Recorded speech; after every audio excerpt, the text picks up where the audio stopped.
Welcome back, friends.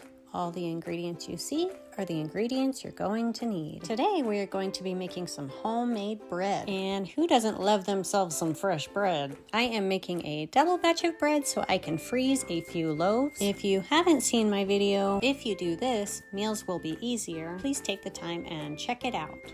Ah, bread. It's been around for thousands of years and is offered with many breakfasts, lunches, and dinners around the world. There is even one called the bread of life. Yeast is a microorganism that eats sugar and produces alcohol and CO2 gas. This gas is what causes the bread to rise. The ancient Egyptians were first to make yeast breads. In the 19th century, bread bakers used a method called the Dutch process because Dutch distillers were the first to sell yeast commercially. The yeast was skimmed from the brew and sold as cream. In the 1800s, there was a man, Tedenhoff, who had come out with the idea to make yeast into cube cakes by extracting moisture. Later on, there was another part of the process added called Viennese process, and it spread throughout the French market, and this process is still used throughout Europe today. The different types of yeast are